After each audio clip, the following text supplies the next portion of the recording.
Hey everybody, and welcome to our new video series here in the Octagon Doctor channel, and it's called This Week in the Joe Rogan Experience and TFATK Big Brand Breakdown.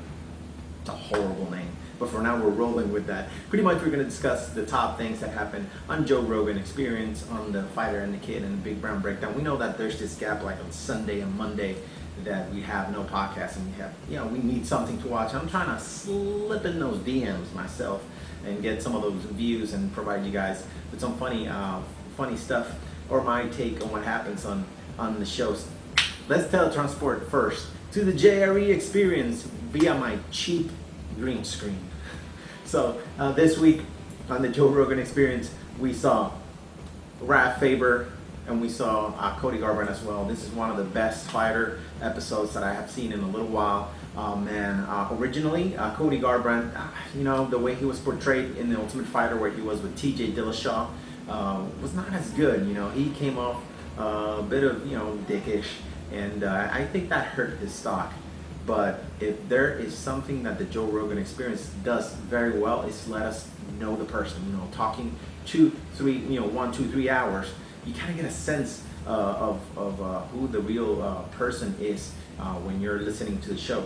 And man, this episode with Raph Faber and Cody Garbrandt did not disappoint. It was awesome. I mean, you saw the dynamics of Raph Faber and Cody Garbrandt going back and forth is the funniest thing out there, and it kind of lets you know that they have this playful locker room relationship even outside of the gym, and that's really cool. And it lets you know the relationship they had with TJ Dillashaw, and why are they taking this fight matchup as serious as they are. And they also dropped a little bit of knowledge on what happened to this guy, Chris Holdsworth, and that is for me the most interesting part of Joe Rogan podcast this past week. I mean, he had another guy from Google talking about some serious stuff and some racial points, but those podcasts are a little bit, the tempo is a little lower, so they don't hold the tension as well.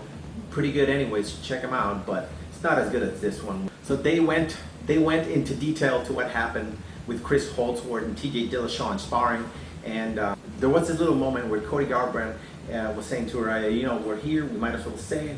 So it lets you know that Cody Garbrandt's kind of a stand-up guy. And man, I'm on Team Garbrandt 100% now after this podcast. This was the best moment of JRE, and I think it rises the stock of Team Alpha Male. Plus, you guys say that the performances of the guys that trained Team Alpha Male this week on Shevchenko versus Nunez also, adds a little bit. We had Rick Glenn put a pressure clinic on Tucker this weekend, which was one of the bloodiest battles as of recent in the UFC, and shame on that ref for not stopping that fight earlier. Although all fighters want to go out on their shield, but man, concussions, brain trauma, something serious, and Tucker is a really fun guy, really great angles, and I like to see him come back from this. He got 4 facial fractures from that beating that Rick Glenn put on him. Rick Glenn, Iowa guy. I've lived in Iowa, so I'm pretty happy. I'm super happy, not pretty. I'm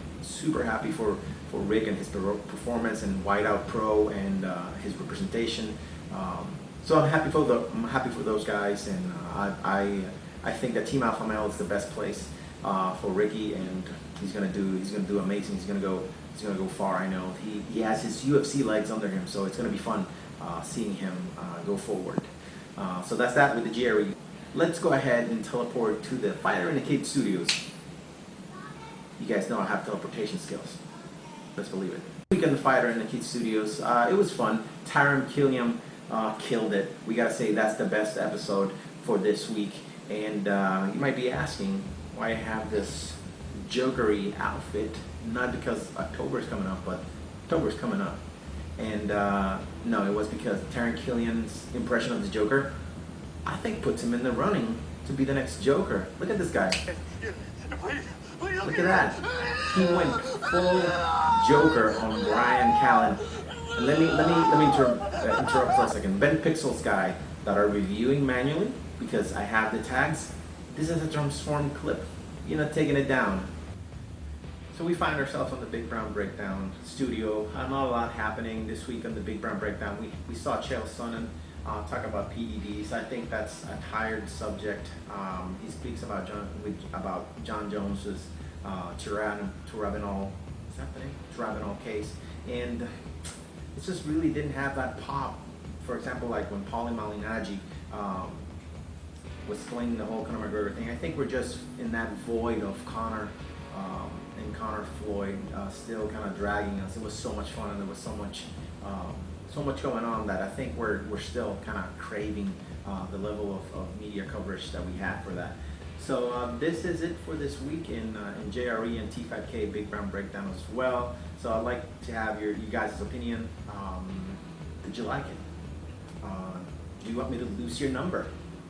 Put the comments down there, and we're going to be doing one of these for that little gap on Sunday and Monday. Hopefully they'll get a little bit better. My crappy homemade green screen is going to be replaced pretty soon by a legit green screen. But since Jurgen Irma was doing away with doing away with the Caribbean and Florida, I couldn't get that delivered on time. So there you have it, guys. Visit this week on JRE Big Brown Breakdown and TFATK. Peace.